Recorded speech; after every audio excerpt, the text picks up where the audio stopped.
ಅರಣ್ಯ ಸಚಿವ ಈಶ್ವರ್ ಖಂಡ್ರೆ ಕೆಡಿಪಿ ಸಭೆ ನಡೆಸ್ತಾ ಇದ್ದಾರೆ. ಅಧಿಕಾರಿಗಳು ಮೊಬೈಲ್ನಲ್ಲಿ ಬ್ಯುಸಿಯಾಗಿದ್ದರು. ಬೀದರ್ ಜಿಲ್ಲಾ ಪಂಚಾಯತ್ ಆವರಣದಲ್ಲಿ ನಡೆದ ತ್ರೈಮಾಸಿಕ ಪ್ರಗತಿ ಪರಿಶೀಲನಾ ಸಭೆಯಲ್ಲಿ ಅಧಿಕಾರಿಗಳು ಮೊಬೈಲ್ನಲ್ಲಿ ಬ್ಯುಸಿಯಾಗಿದ್ದರು. ಸಭೆಯಲ್ಲಿ ಪೌರಾಡಳಿತ ಸಚಿವ ರಹೀಂ ಖಾನ್, ನೂತನ ಸಂಸದ ಸಾಗರ್ ಖಂಡ್ರೆ ಸೇರಿದಂತೆ ಶಾಸಕರು ಹಾಗೂ ವಿವಿಧ ಇಲಾಖೆಯ ಅಧಿಕಾರಿಗಳು ಭಾಗಿಯಾಗಿದ್ದರು. ಮಂಡ್ಯದ ಬಳಿಕ ಬಾಗಲಕೋಟೆಯಲ್ಲಿ ಗರ್ಭಪಾತ ದಂಧೆ ನಡೀತಾ ಇರೋ ಶಂಕೆ ವ್ಯಕ್ತವಾಗಿದೆ. ನಕಲಿ ಆಸ್ಪತ್ರೆ ತೆರೆದು ಗರ್ಭಪಾತ ಮಾಡ್ತಾ ಇದ್ದ ಆರೋಪದ ಹಿನ್ನೆಲೆ ಜಮಖಂಡಿ ನಗರದ ಕುಂಬಾರ ಗಲ್ಲಿಯಲ್ಲಿ ಅಧಿಕಾರಿಗಳು ರೇಡ್ ಮಾಡಿದ್ದಾರೆ. ಈ ವೇಳೆ ಎಸ್ಎಸ್ಎಲ್ಸಿ ಓದಿರೋ ಸುರೇಖಾ ಎಂಬಾಕೆ ವೈದ್ಯೆ ಎಂದು ಹೇಳಿಕೊಂಡು ಮನೆಯ ಕೆಳಮಹಡಿಯಲ್ಲಿ ನಕಲಿ ಆಸ್ಪತ್ರೆ ತೆರೆದಿರುವುದು ಬಯಲಾಗಿದೆ. ಅಲ್ಲದೆ ನಕಲಿ ಆಸ್ಪತ್ರೆಯಲ್ಲಿ ಗರ್ಭಪಾತಕ್ಕೆ ಬಳಸುವ ಮಾತ್ರೆ, ಟಾನಿಕ್, ವಿಟಮಿನ್ ಮಾತ್ರೆ, ಇಂಜೆಕ್ಷನ್ ಸೇರಿದಂತೆ ಇತರೆ ಎಲೆಕ್ಟ್ರಾನಿಕ್ ವಸ್ತು ಪತ್ತೆಯಾಗಿವೆ. ಇದೆಲ್ಲವನ್ನ ಆರೋಗ್ಯಾಧಿಕಾರಿಗಳು ಸೀಸ್ ಮಾಡಿದ್ದು ಪ್ರಕರಣ ದಾಖಲಿಸಿಕೊಂಡಿದ್ದಾರೆ. ಪ್ರಧಾನಿ ನರೇಂದ್ರ ಮೋದಿ ನಾಳೆ ಮತ್ತು ನಾಡಿದ್ದು ಕಾಶ್ಮೀರ ಪ್ರವಾಸ ಕೈಗೊಳ್ಳಲಿದ್ದು ವಿವಿಧ ಅಭಿವೃದ್ಧಿ ಕಾರ್ಯಗಳಲ್ಲಿ ಭಾಗಿಯಾಗಲಿದ್ದಾರೆ. ನಾಡಿದ್ದು ಯೋಗ ದಿನ ಇರೋದ್ರಿಂದ ಶ್ರೀನಗರದಲ್ಲಿ ಅಂತಾರಾಷ್ಟ್ರೀಯ ಯೋಗ ದಿನದಲ್ಲಿ ಭಾಗಿಯಾಗಲಿದ್ದಾರೆ. 3ನೇ ಬಾರಿ ಪ್ರಧಾನಿಯಾದ ಬಳಿಕ ಇದೇ ಮೊದಲ ಬಾರಿಗೆ ನರೇಂದ್ರ ಮೋದಿ ಕಾಶ್ಮೀರ ಪ್ರವಾಸ ಕೈಗೊಳ್ಳಲಿದ್ದಾರೆ.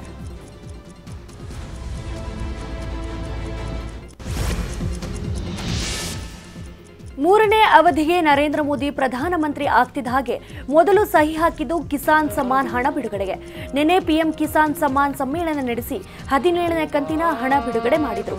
ವಾರಣಾಸಿಯಲ್ಲಿ ನಡೆದ ಸಮಾವೇಶದಲ್ಲಿ 9.26 ಕೋಟಿಗೂ ಹೆಚ್ಚು ರೈತರ ಖಾತೆಗೆ 20,000 ಕೋಟಿಗೂ ಅಧಿಕ ಹಣ ವರ್ಗಾವಣೆ ಚಾಲನೆ ಕೊಟ್ಟರು. ನಂತರ ವಾರಣಾಸಿಯ ದಶಾಶ್ವಮೇಧ ಘಾಟ್ನಲ್ಲಿ ನಡೆದ ಗಂಗಾರತಿ ಕಾರ್ಯಕ್ರಮದಲ್ಲಿ ಭಾಗಿಯಾದರು.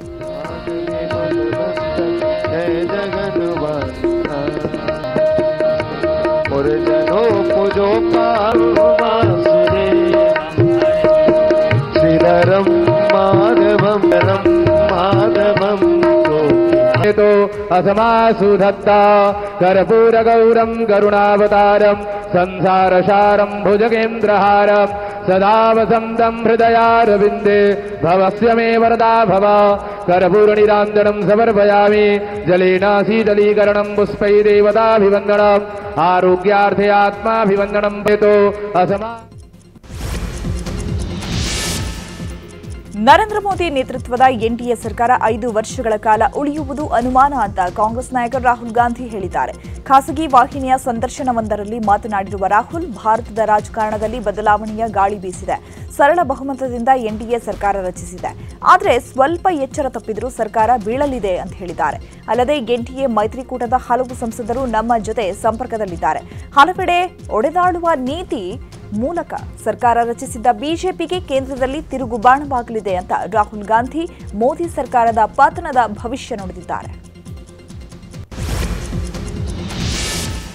ಬಿಹಾರದಲ್ಲಿ ಮತ್ತೊಂದು ಸೇತುವೆ ಉದ್ಘಾಟನೆಗೂ ಮುಂಚೆಯೇ ನದಿ ಪಾಲಾಗಿದೆ. ಬಿಹಾರದ ಅರಾರಿಯಾದಲ್ಲಿ ನಿರ್ಮಾಣ ಹಂತದಲ್ಲಿದ್ದ ಸೇತುವೆ ಬಕ್ರಾ ನದಿಯ ಪ್ರವಾಹಕ್ಕೆ ಕುಸಿದು ಬಿದ್ದಿದೆ. ಸೇತುವೆಯ ಬಹುತೇಕ ಬಿಲ್ಲರ್ಗಳು ನದಿ ಪಾಲಾಗಿವೆ. ಈ ಬಗ್ಗೆ ಪ್ರತಿಕ್ರಿಯಿಸಿದ ಸ್ಥಳೀಯ ಶಾಸಕ ವಿಜಯ್ ಕುಮಾರ್, ಸೇತುವೆ ನಿರ್ಮಾಣ ಕಂಪನಿಯ ಮಾಲೀಕರ ನಿರ್ಲಕ್ಷ್ಯದಿಂದ ಸೇತುವೆ ಕುಸಿದಿದೆ ಎಂದಿದ್ದಾರೆ. जिसके पुल जो टूटा है ये विभाग का जो है लापरवाही और पदाधिकारी, ये जो कंस्ट्रक्शन के जो मालिक हैं उनके लापरवाही से ये पुल टूटा है. क्योंकि काम जो है वह जो मापदंड का होना चाहिए वो मापदंड से काम नहीं हुआ, जिसके कारण ये पुल टूटा है.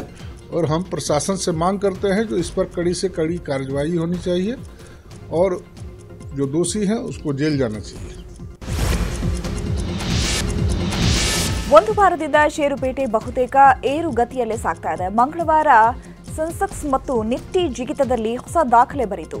ಸೆನ್ಸೆಕ್ಸ್ 304 ಅಂಕ ಏರಿಕೆಯಾಗಿ 77,301 ಮಟ್ಟದಲ್ಲಿ ವಹಿವಾಟು ಕೊನೆಗೊಳಿಸಿತು. ನಿಫ್ಟಿ ಕೂಡ 92.30 ಅಂಕ ಏರಿಕೆಯಾಗಿ 23,557 ಅಂಕದಲ್ಲಿ ಸ್ಥಿರಗೊಂಡಿದೆ. Hindustan Aeronautics Limited, Mazagon Dock, Paras Defence ಮತ್ತು ಕೊಚ್ಚಿನ್ ಶಿಪ್ ಯಾರ್ಡ್ ಸೇರಿದಂತೆ ರಕ್ಷಣಾ ವಲಯದ ಷೇರುಗಳು ಭಾರೀ ಲಾಭ ಗಳಿಸಿವೆ.